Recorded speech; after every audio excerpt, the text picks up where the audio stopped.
Ladies and gentlemen, hello. Welcome to the Hidden Secret Cave Stream. I'm Day 9, joined by Le Todd. How's it going, Day? Oh, it is going okay. Jour 9. Jour 9, je suis jour 9. And pour le match, we have Miniraser versus Stardust. Stardust has been looking very, very impressive. Obviously, that takedown of Dong Regu 2-1. No easy feat, period.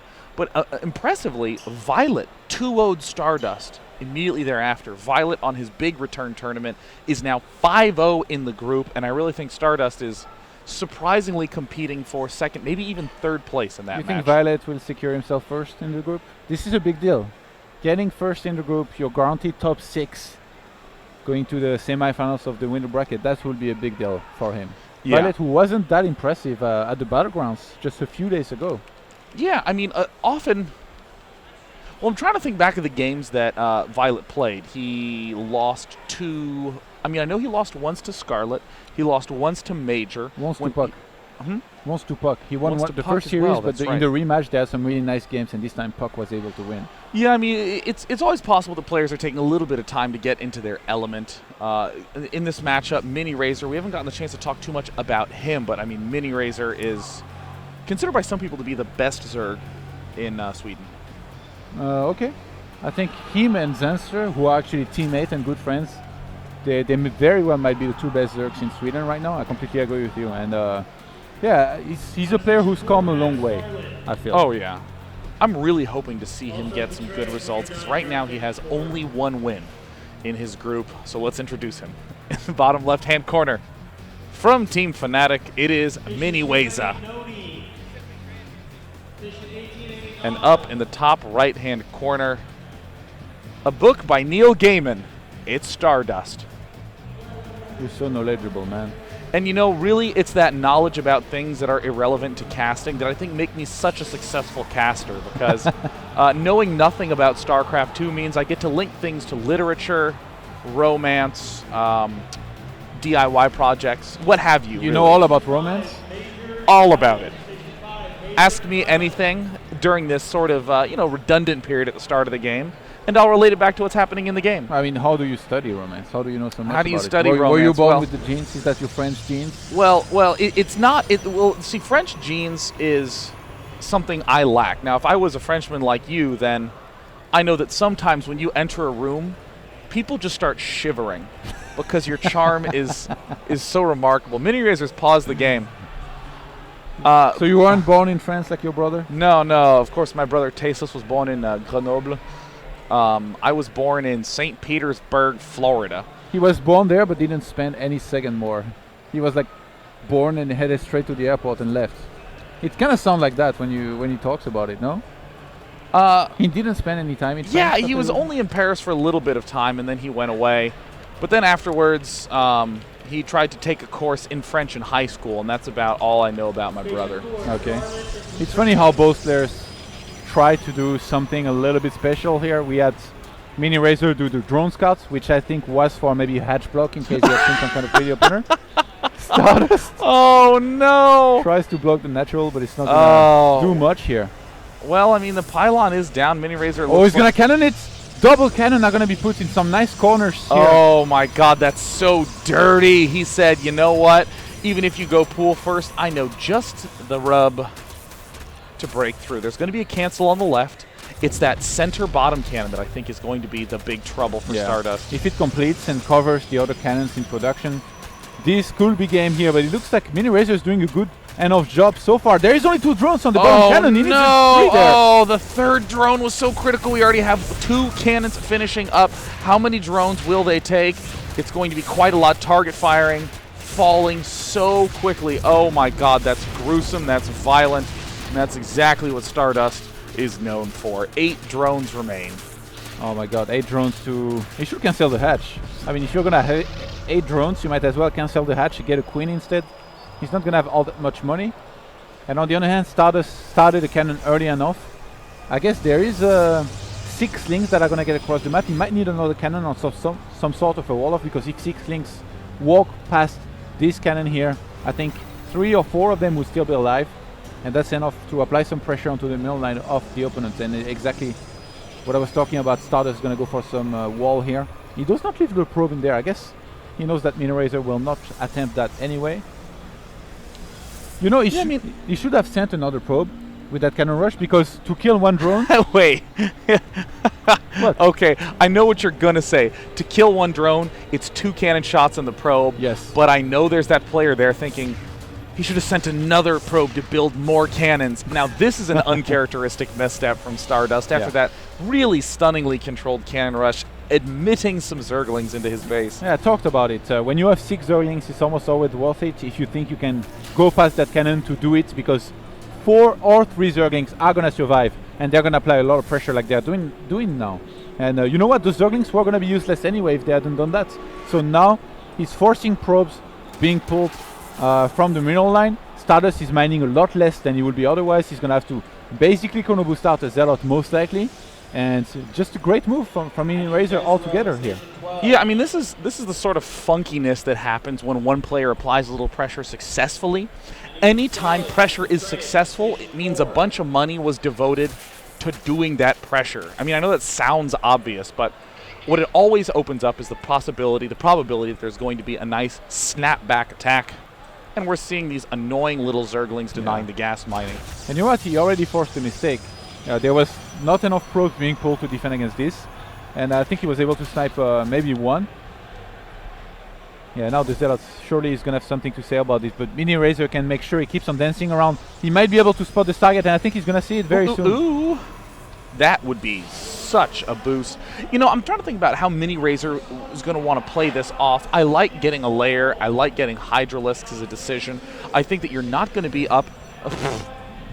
Well, it looks like my brother Tasteless is being played as the role Stardust right now. A pylon on the 3rd base is being made. I don't know. Surely he cannot do that. Miniraser spotting it on time here. He just has a Queen there. He could make Zerglings to help and reinforce, so he's not even going to bother with it.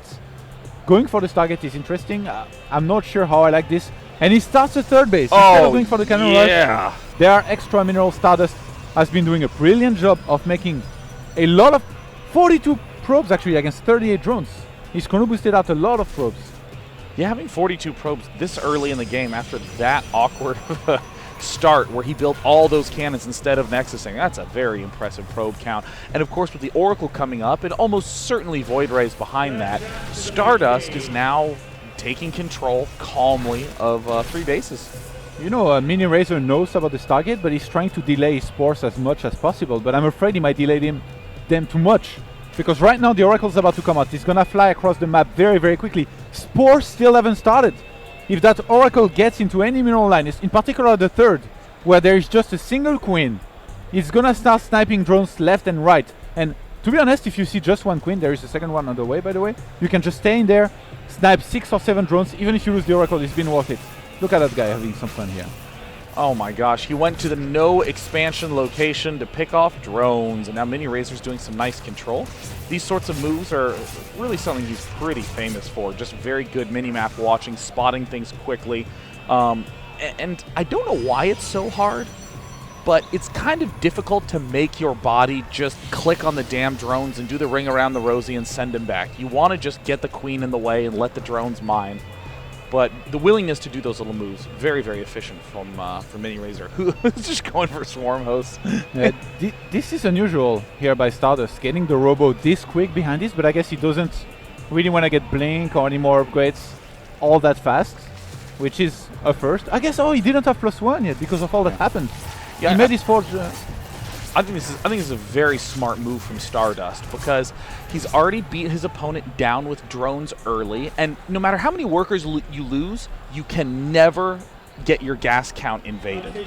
You can easily just put 3 drones in there and be right back to gas count. Any player, when they've lost a lot of workers, should be relying more on those gas-based strategies. And since that's the case, Stardust doesn't have to worry about the early all-ins. He doesn't have to worry about big roach plays, big ling plays, a player with a lot of larva. He only has to worry about those mid-game units, air units like mutas, infestation pit units like swarm hosts, or Hydralisks. So I think the choice to rush quickly to the Colossus is the best choice for him right now. It's weird because he had the force so quickly into the game. Obviously he opened with the cannon rush, but since he wanted to go for the quick target, he spent all of his gas in it. So Yeah, he didn't yeah. start +1 for a very long time. I don't know if it's a mistake or if it's intentional. But because of that, I guess he realized that there was no point in getting the Twilight quickly, and instead went for the Colossus first. He's adding on 1 Stargate. We could be seeing some Colossus Void Ray. Double Stargate, okay. Woo! Colossus Void Ray composition is going to be his choice of strategy here. And you know what? I'm not sure how much I like it. Because Miniraser is going to win a turtle with Swarmhost and Spores. Yeah, you know, it's kind of funny because so often we see 2 early compositions meet, and then they tussle, and then there's a transition, and then the secondary compositions meet, and there's a little tussle. These players are skipping all of that. I mean, normally there's the dance of the gateway units with the Colossus versus just the Swarm Host. Or even some Roaches. Yeah, I mean, this is... Miniraser, usually, you know, I say Roaches into Swarmhost is greedy.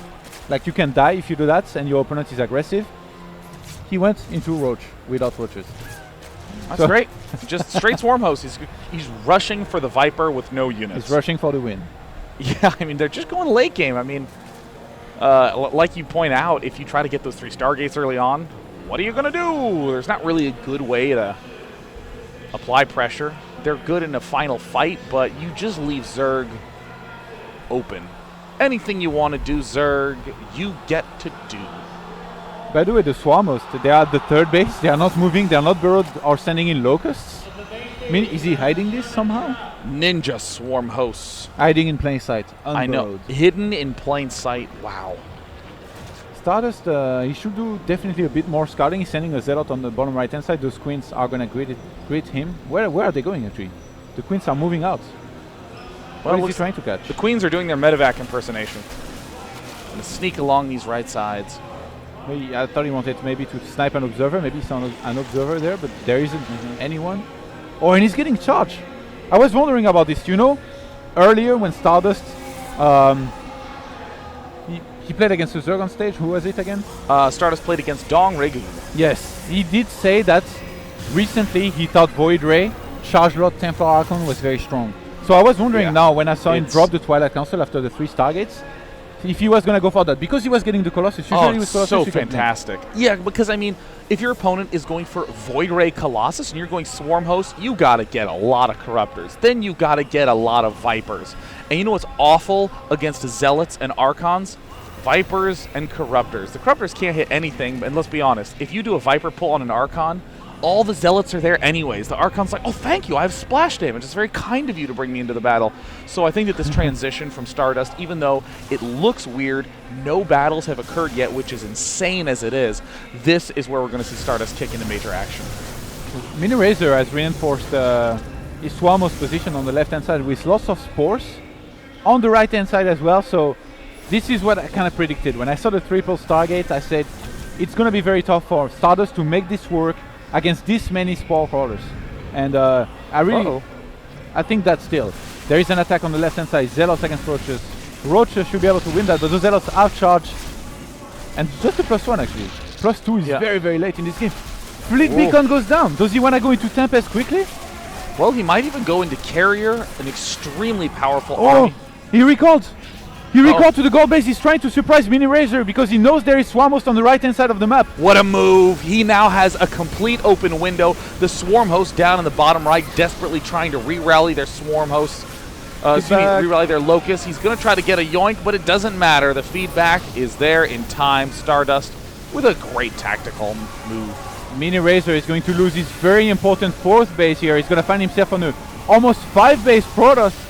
Stardust is losing a lot. Does he choose to press through? It looks like it right now. He has to be careful. He doesn't have all that many storms left. I kind of feel like a retreat smells like a brilliant plan. But Stardust, I think his eyes got big, and he elected to do a big push incorrectly. Now, normally, in a typical ZVP, Protoss would have lost the game. Zerg would counterattack, kill off all the bases, and Protoss would weep bitterly into the carpet. But here, no Zerg who's going mass Swarm Host is suddenly going to swing into a big counteroffensive. He's going to go great. Time to be passive for 20 minutes. Maybe Trap if he played Zerg. Yeah. Trap has been definitely overly aggressive in this tournament. Yeah, and I know I'm not hating randomly. Watch his games if you don't believe me. No, they've been really fun to see. All right, We have a Stardust now stabilized on 5 bases. He still has to saturate the newer ones. And he's still going for Void Race plus Colossus. He's gonna get Phoenix range. I guess just in case there will be a Muta transition. Yeah, okay, I think that makes a lot of sense. I mean, this double Spire play is potentially interesting. I mean, only being on 3 bases, Miniraser is not gonna have all that much gas to work with, even though right now he has some. Even if he made 10 Mutas, I mean, he's not gonna be able to replenish any kind of air units counts too well. 5 Vipers though, this is very dangerous. If Stardust overextends again into Spores against the Abducts, it's gonna go badly for him. He lost all of his Templars, I think, and he hasn't remade any, which kinda makes sense against this many Swarmos and Locusts available. Mothership is on the way. I like this. I mean,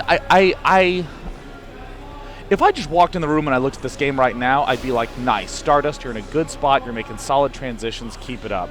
But the journey to get here, it just feels a little bit disorganized. I mean, the entire Zealot Archon component was prepared, everything devoted to that, and then an unusually overcommitted moment, and then, okay, no, I actually never wanted to do this in the first place. I promise I was just doing air the whole time. You know, it's those sorts of moves which are okay because we can see Stardust ahead, but if he does that sort of thing consistently, that's how you lose games. Yeah. Stardust is slowing down way too much, I feel, here. He's doing kind of the same thing that Major did earlier. Oh yeah, that's a great analogy. When he was playing against Stardust, he had a good lead and then he stopped being aggressive.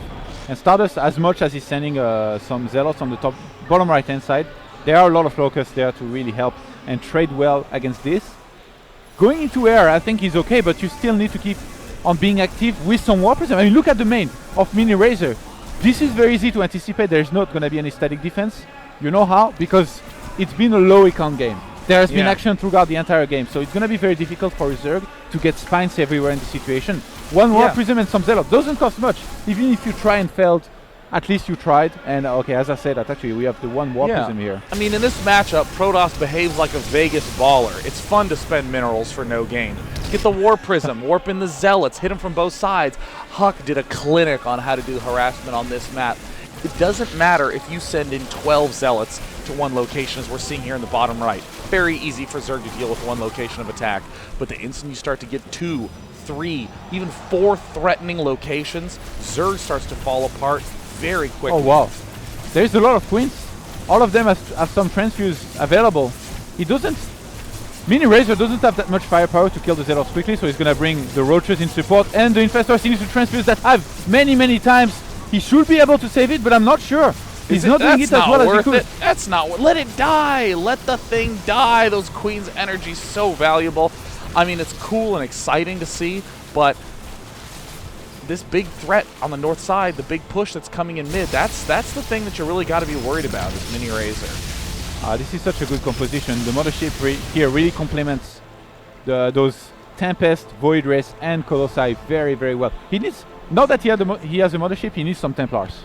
I really would like to see more and more Templars. He has only 2 right now. Oh, look, I mean, Zealots are going to the bottom right again, but I mean, this is an attack on the right, an attack on the left. It's alternating attacks. You need simultaneous attacks. So, I mean, again, Stardust is in a clearly winning position, in a clearly good position. Look at how much gas he has. He can just pop down, what, 7 Archons if he wants to, but, you know, you're an MLG. You're in the group stage. A player like Miniraser has a win and a lot of potential to take this game. Miniraser is really trying to basically push this game in a split map situation. What's the most important stat you have to look at in a split map situation? It's the units lost count. And right now, Stardust has already lost way more than his opponent. So as much as he has a very strong army, I don't feel like he can break Miniraser anytime soon. Miniraser has so many Vipers. Oh, this is so dope. Normally you look for the high value targets, but it's exactly like you said. Any target is okay in a split map situation. You just need to kill things. It doesn't even matter what big thing it is. Now, you know, if this were Frost and Zerg was locked to 4 bases or 5 bases, and the Protoss had 10 bases available to take, then we would say Stardust is making all the right moves, keeping the Zerg knocked back. But this is a tiny map. Overgrowth is like, it is importantly tiny, I would say. The Roaches and Infestors were a bit out of position here, but he's gonna react fast enough. Miniraser getting on the bottom right hand side of the map trying to defend.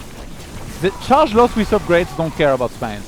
That's why you need to have some roaches always, no matter if you're late into the game. You need to have some Infestors, and that's exactly what Miniraser is keeping alive this entire game to make sure he doesn't keep on losing these bases. And again, this was a lot of minerals thrown away. Almost 10,000 minerals difference, or minerals and gas resources lost. Wow. Wow, I mean, Miniraser was down to 8 drones. He was down to like the starting game amount of workers. And then he was like, all right, chums, let's do this. Now the real game starts. And so it begins. Ha ha ha. And then all of a sudden, Miniraser turned into some sort of evil nightmare in a Tim Burton movie, who's still a little bit charming because it's Tim Burton. How many queens do we have alive? 8 in total. I feel like the move in the main was a good attempt by Stardust with the War Prism, warping a lot of Zealots, and he should keep on doing that. Because getting that main base, he would trade minerals for gas. Obviously, he's always going to have enough minerals. Hold on, we're going to have abducts. So gently done. And we see all the right units being made for Miniraser. Miniraser is strategically understanding. Oh, the gold base! The gold base, he attacked it. He managed to do some nice damage. He's just going to get out of there. That was an excellent move by Miniraser. I thought that was a panic recall at first. Then I saw the units and I realized why he had it. It was the right choice. I mean, this is so smart. I mean, Miniraser is saying, all right, if we're half map split, I need efficient units. Efficiency, efficiency, efficiency. Queens, big fatties that heal each other for free. And I mean, these Zealots on the bottom right, I mean, this is the anti-move right here. This is anti-harassment. I'm not sure what to make of this double Spire and lots of upgrades from Miniraser. Is that for Corruptors or Mutas? Maybe, I guess. He can be opportunist. He can wait and see. Yeah, I mean, I think that a sort of hidden resource that we're not seeing on the screen is the larva. If we look at the unit tab, we can see quite a lot of larva that can be banked up for the Zerg player. I mean, the amount of larvae he has, 26 right now, is going to be continuing to add on extra. Oh, ooh, these roach attacks, very sexy. Yeah, really doing some damage here and there. DTs are going to be warped in, and well, they shouldn't be able to do any damage anywhere else because there's a lot of cannons in positions. And as we see, 9 Corruptors in production. By the way, that mothership was out of position here for a moment. A couple abducts would have been able to bring it into the Queens and Force, but Stardust is gonna pull it back on time. I guess there was no Corruptors yet. Now, Miniraser is really starting to get a whole lot of Corruptors. He's gonna start 3-3 upgrades, and I feel like if he waits for that to complete, his entire is gonna become so much better with Spores, Infestors, Vipers, and Corruptors. It's gonna be ridiculous. Something weird is happening at the gold base of Miniraser. We have some probes coming around, some observers. A pylon was proxied, Zealots. Actually, DTs were warped in there to try and help clean this entire place. The Queen's gonna have something to say about this. Well, at this point in time, I gotta say, Miniraser started off in such a bad spot and has worked himself to a glorious one. Typically in a position like this, you'd say, okay, well, both players have a ridiculous bank, both players are maxed, both players are heavily upgraded. Isn't it even? What if one player has a better or worse composition? You have to keep in mind that the longer the game goes on, the more flexible Zerg becomes because of larva. If at any point a battle happens... Oh, big fungal! Oh my god. Is he going to actually pick those off? Is he actually going to get those? He gets one Templar. He's going to get a couple feedback. Stardust is losing patience here. He's trying too hard to get the feedback. I don't know how much I like this. The only thing you can replenish quickly is gateway units. Why didn't he take out those debris? The Queens keep going around. Oh my god, the debris are in the wrong the mothership. Oh my god, the mothership is gonna fall! And this is very bad news. I mean, the vision of the Tempest, you have now targets for abduct. There's more clarity of what you need to do. We're starting to see the Corruptors get massed. So many Corruptors getting produced right now. Something that Miniraser has done very well is not overmake drones. He knew that he had the map split already, so he made a lot of static D. He's gonna move in for the fight here. He has enough Corruptors. There is no Templars left. There is no Archons to help and reinforce. Oh, look at this Miniraser on the verge of death. Has managed to find his window of opportunity. It's only Tempest. There's no Void Rays. There's no Templar. There's no nothing to protect against those Corruptors. And if for some reason the Air Army should fall, those are all Brood Lords to be. We see the Queens moving forward. We see the Swarm Host moving forward. We see the Corruptors moving forward. All of this can begin an assault on the gold base, on the right base. Stardust has just tossed this game away. Stardust does. He's made way too many probes. He was up to 85, so now he lost a bunch.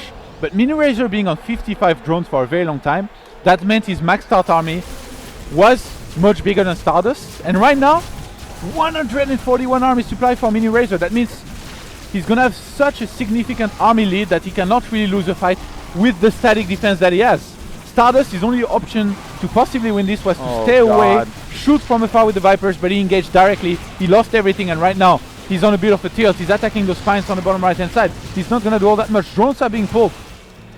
Well, I think nice little micro options here. Yes, he's starting to break through a little bit here, but I mean, even if he was to kill this base, this could be retaken later on. Roaches are being made, and Corruptors are coming to reinforce. Well, Corruptors against Stalkers and Zealots. I'm not sure about that one.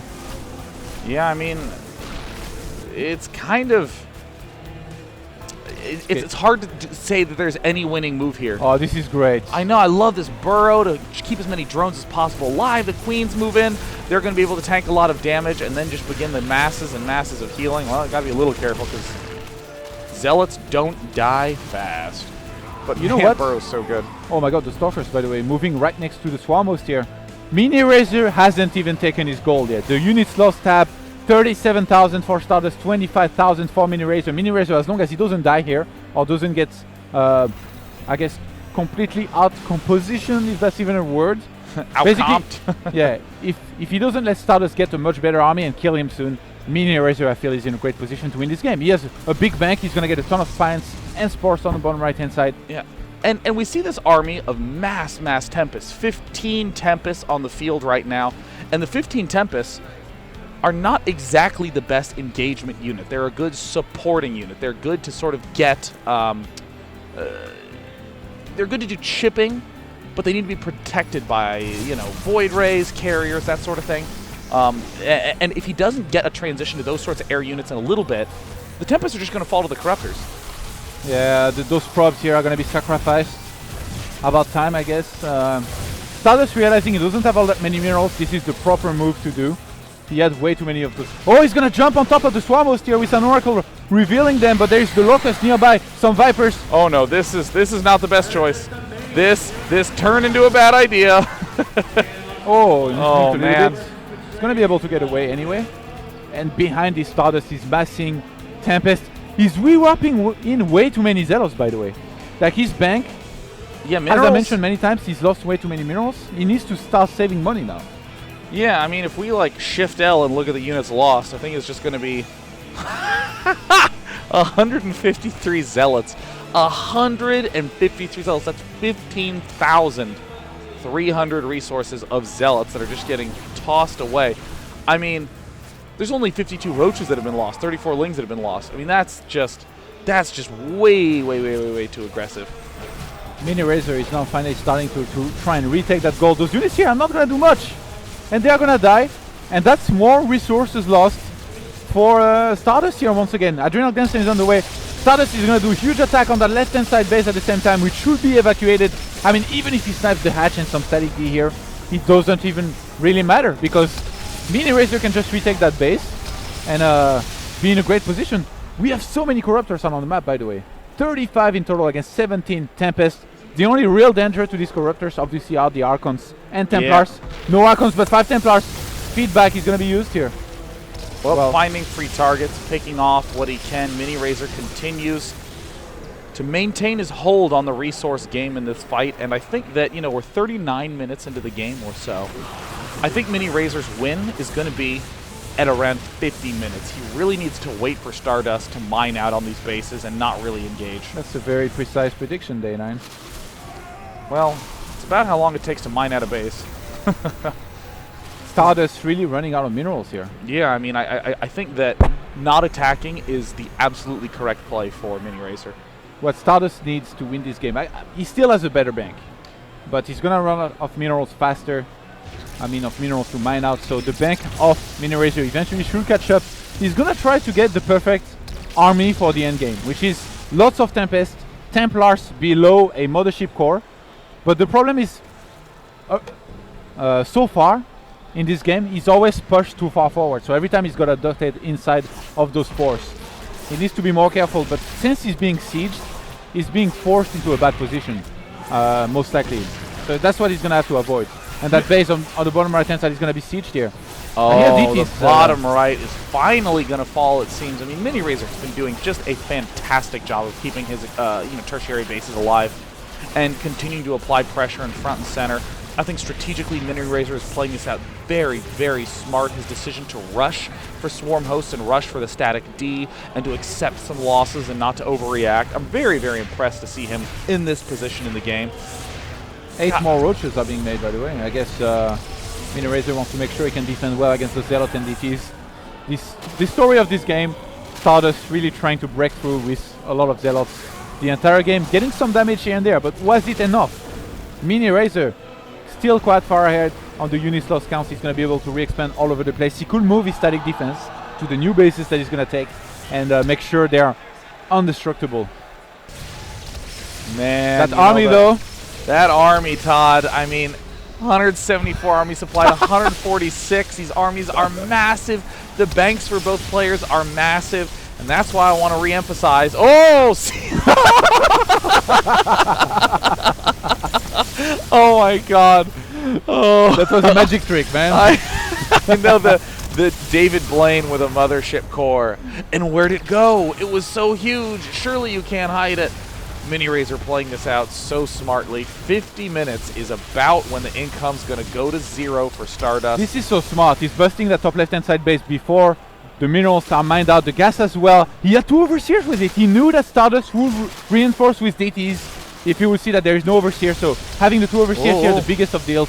And he's forcing Stardust again into a bad position. There are locusts pressing forward. They're going to tank some of the damage from those air units. Miniraser wants a good engagement, but Stardust army is still really, really huge, and he has a big bank, but no gas. He cannot even max out on stronger units like Tempest right now because he doesn't have any gas left. Well, it's time to sack another 153 Zealots. The gold base is going down. The top right is more or less mined out. The gold for Miniraser under a little bit of duress here, as we might say, but the endless waves of locusts continue to stream in. Man, the army value for the Zerg player, 12,000 minerals, 7,000 gas. Those Tempests doing a lot of damage onto these Corruptors. Miniraser has to be careful and patient. The more he can get the Spores involved in fighting, the better. Oh my God, this Protoss army, have you ever seen an army this scary? And I'm not even sure he might win too. That army is so round and so white. Big white Archons, big white Tempest balls flaring everywhere. The army supply, 183 for the Zerg player, 117 15 to 15. This is real StarCraft happening here. We see them continuing to pull back. We see a fleet of Corruptors, a fungal growth, whiffs as hard as it could whiff, and the Corruptors are going to have to choose to engage. Is Stardust actually doing this? It looks like the advancement is forward, trying to begin to one-shot Tempest to dodge storms. Miniraser is trying to dodge the Archons, most importantly, because those will do a lot of damage to these Corruptors. He needs to move down. He's building Mutalisks, 16 Mutalisks in production. I don't know how much I like that decision as we see a billion Archons. 8 is rounded up to a billion when the unit is the Archon, and I think with these Mutalisks, he is actually literally going to base trade. Yeah, I think the goal is going to be to avoid these Archons as much as possible. If he can kill more Tempest, I would say he's in a good position right now, because then he could just make sure the Archons never catch up to him, would fly from base to base, and there isn't a single base that has all that many cannons that it will handle such a high amount of Mutas. So right now it's going to be a very, very weird game. Miniraser is going to move across the map with the Corruptors, the Overseers, and the Mutas. The Roaches are already there. Who is going to eliminate who first? Miniraser doesn't have much money left. Can he even make a hatchery on the map? No, he cannot. He doesn't have the money for it. The probes are being chased down in the corner. What's the probe count? What's the worker count? 10 probes. Is that all of them? Is that every single 6-5? Yeah, that's all of them. Oh my God. Oh my God, there's no probes. There's no probes. The only buildings left on the map are the buildings that are left on the map. Yeah, but do you think Miniraser can kill all of the buildings? Hold on, he's going to fly into there. Oh! Miniraser is going to try to engage. He's trying to spread. He's corrupting all the things. And he just gets absolutely pooped on and has to say GG. Oh, what an unusual game, man. I mean, his army died almost as fast as that mothership. That mothership core made Todd and I giggle.